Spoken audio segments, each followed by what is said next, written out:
I'm a private investigator. My client is convinced that his wife is a demon. Knock, knock, knock. I sighed. It had been a long Monday, and I was hoping no more clients would seek for my services. Oh well, it's what I signed up for. Come in, I said, trying to conceal the annoyance in my tone. The door squeaked loudly on its hinges. I convinced at the sound I need to get those lubricated. A deviled man tugged into the room and sank into the chair opposite to me. His hair was a rat's nest of grease. Brown locks, dark purple bags hung low under his eyes. Sunken defeat was written across his face. He looked like he hadn't slept in days. Look, Detective Baxter Clankston. Close, though. And you are? Detective Clankston. Sorry, my name is Lewis. Nice to meet you, Lewis, I said, flashing him a grin and reaching over the desk to extend a hand. He tenderly accepted it. So, Detective Clankston, I really need your help. I pursed my lips. I really need your help. I'd heard those 5 desperate words more times than I could ever count. I wondered what it would be like this time. Cheating girlfriend was my leading guess. Okay, what's the issue? The man shuffled in his seat, suddenly taking a particular interest in the shoes. Nothing could have prepared me for what he next said. I think my wife's a demon. I stared at him blankly, mouth aghast. Was this some sort of joke? Did this guy just escape from a Louis bin or something? He seemed genuine, but I couldn't be sure. Did I hear you correctly? You said you think your wife is a demon. Yeah, that's about right. Look, I know this sounds absolutely unhinged, but you don't have to believe me. But she keeps getting more, how do I put this? Sinister? I get this really terrifying feeling whenever I'm around her. She stopped going to church. She's been staying out all night long. All she tells me is that she's going to see a friend. I've been too scared to question it. That might not sound too bad, but Jessie has always been a very religious person. She used to be the pickle of righteousness. I need to know what's going on. I'm at the end of my rope here, Lewis said, locking eyes with me. A pang of guilt struck my chest like a lightning bolt. He looked so broken. I could tell that Lewis really cared about his wife and that the whole ordeal had taken a huge toll on him. But I couldn't bring myself to do it. I'm sorry, but I can't take your case. My last run-in with the occult nearly killed me. I can't put myself through something like that again. But I just want you to follow her. You don't need to have any interaction at all, unseen and unheard. I sighed. He wasn't taking this how I hoped. Lewis, I can't help you. It's nothing personal. But I have a strict no demon policy. It's just not something I can help with. He nodded rejectedly, standed, and pushed the chair back in place. He took 2 steps forward. The door then paused. $15,000. That was an eye-popping amount of money. I began to stroke my goatee.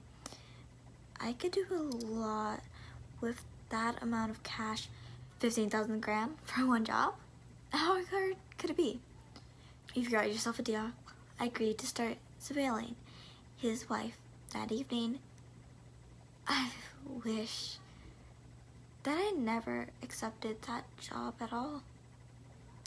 That day, just as the sun was beginning to set, I parked down the street a ways from Lewis's house. He lived in a quiet suburb neighborhood. I couldn't condone anything out of the ordinary yet. I took a deep breath before stepping out of my car. I stuffed my hands in my pocket and began shuffling towards the couple's driveway. I kept my head low, pulling the brim of my baseball cap down, lowering down to my face as incognitely as I could. I kneeled down beside the blue Castle parked in the driveway and stuck a tracker inside the wheel well of the gear passenger side tire. With the less than legal part out of the way, I scurried back to my vehicle. Now for the fun part, waiting. I sat in my car playing Solitude for about 30 minutes before a tall, blonde woman emerged from the house, making a beeline for her vehicle. Jessie looked good for her age. Like, really good. If I hadn't done my research, I would have thought she was Lewis's daughter instead of his wife. The woman was pushing forth, but she could have passed as a college student. I wiped the drool from my chin and tapped on the tracking app installed on my phone before discreetly trailing her. It didn't take long until we arrived at our destination. I watched as Jessie's car pulled to a stop in front of the unscaled house. It was luxurious. The flush, expensive lawn was perfectly trimmed, and the pillars extended from the porch exuded an air of gratitude that I couldn't fathom being able to afford. Jessie soldered up to the front door and processed a key. She let herself in. I scratched my head. That was strange. I'd found nothing to suggest that the couple owned a second property, and certainly not one that nice. Well, back to Solitude. I didn't have a chance to open the game before a lifted black Toyota screeched to a halt in the driveway. Even at my distance, I could hear Luke combines blaring loudly over the speakers.